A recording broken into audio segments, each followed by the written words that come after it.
Welcome to my $100,000 stock experiment, year 2, week 14, ending July 19th, 2019. This isn't an endorsement to purchase any stocks that I've bought, nor an endorsement to purchase stocks in general. I'm just sharing my stock journey. Watch me on my journey, learn from my mistakes, and celebrate my successes. The market is in a confirmed uptrend according to Investors Business Daily that you can find at investors.com. I'm showing a one-year chart of the S&P 500, and I had drawn those 3 blue lines that were showing areas that I thought were resistance. I drew those earlier this year. This index has cleared those areas of resistance, and the week ending 7/12, this index closed above 3,000 for the first time any week. This week it closed at 2976. The VIX, or Volatility Index, is also behaving well. I drew that line at 16. The lower the better on this one, and I wanted to see this index be below 16, which it has been for the last few weeks. I really like to see it around 12, but since the market had been so volatile, I put that 16 mark to just sort of keep in mind that it was behaving well or badly. I did sell 2 stocks this week and made 2 purchases. Based on one of my stock sales, I did add a new floor option where I want to reduce my maximum floor by 1% a week. That means when I first set it at 8%, if I've held the stock a week, then I'll change that to 7%. If I've held it for 2 weeks, I'll change it to 6%. I also added a rule to my portfolio management. If I have a really strong IPO stock, I want to be able to make a buy 2 and possibly a buy 3 if that stock's a top performer.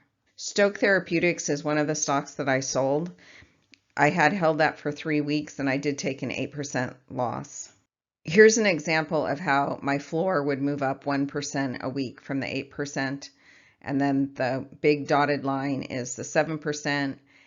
Small dotted line is the 6%. Had I moved the floor up on this stock, instead of taking an 8% loss, I would have only taken a 6% loss. My idea behind that is that the longer I hold the stock, the lower the loss I want to be taking. Basically, weeding out the stocks that aren't performing. Uber, here's another stock that didn't perform. I held it for 6.5 weeks and I lost just over $9. The stock really just went sideways. Moving the floor up 1% a week would not have changed the results for this stock. The week ending July 5th, I shared this watch list with you that I had created. I put it in Fidelity Active Trader Pro. This allowed me to set a price, which was the current price of the stock, and then see how the stock went up or down over time. Week ending 7/12, which is in the bottom right-hand corner, shows that I had a gain of $1,658, 1.4%. But this week, which is over on the left-hand side top, ending 7/19, that portfolio now has a loss of $124. And I sorted these stocks with the lowest on the top and the winners on the bottom. Before I put it in Fidelity Active Trader Pro, I look at charts in MarketSmith and I create some watch lists. This is me developing my process, and I don't always have time to create a watch list. I'm trying to get into that routine. I start one each week, but I don't always get to add too much to it. This week I had an opening in my portfolio, so I reviewed my 3 watch lists, my last 3 watch lists, and I created this buy evaluation, and then I put these 5 stocks in it and evaluated those against each other. The one I selected was GlobalScape. It does have super low volume. I typically like to buy stocks that trade 250,000 shares or more per day. Some people like to see much more than that. This one only had 141,000. You can see it number 1. I put that at red because it wasn't very good. Number 2, I liked it because it had a price that was just about to go over $10, and I think that there's that mental ceiling there. Once it breaks through that it will go much higher.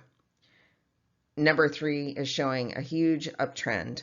Since March of this year, it went from $6, basically, actually lower than that, around $5 up to $10, which has gone up more than 100%.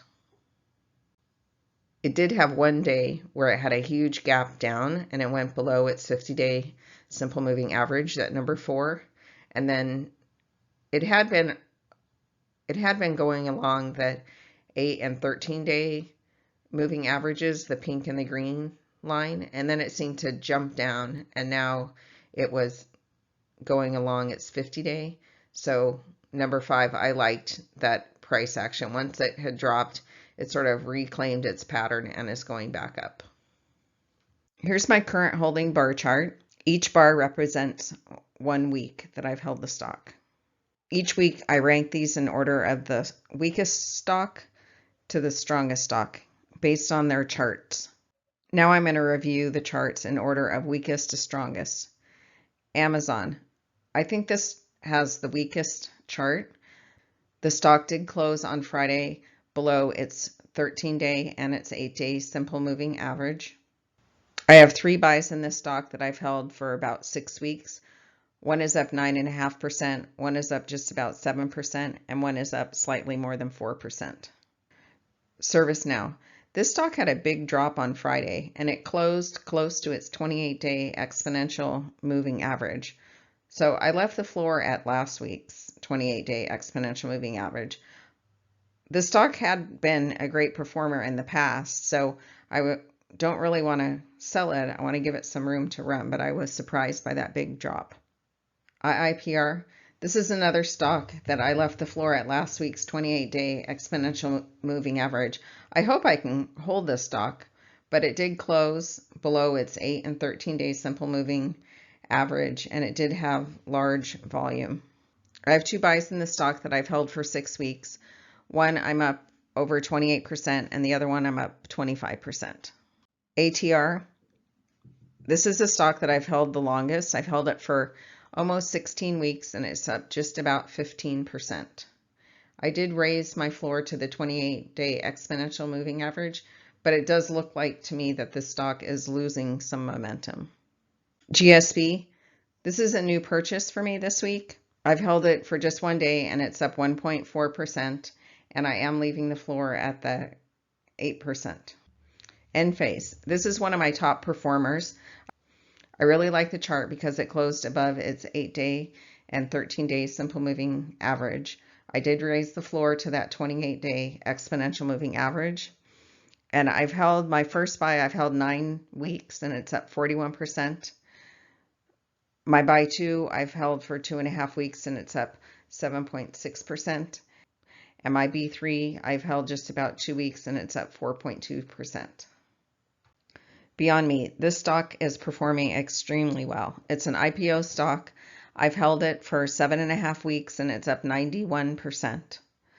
I made an addition to my buy rules this week, allowing me to do a B2 and a B3 in an IPO stock based on the stock's performance.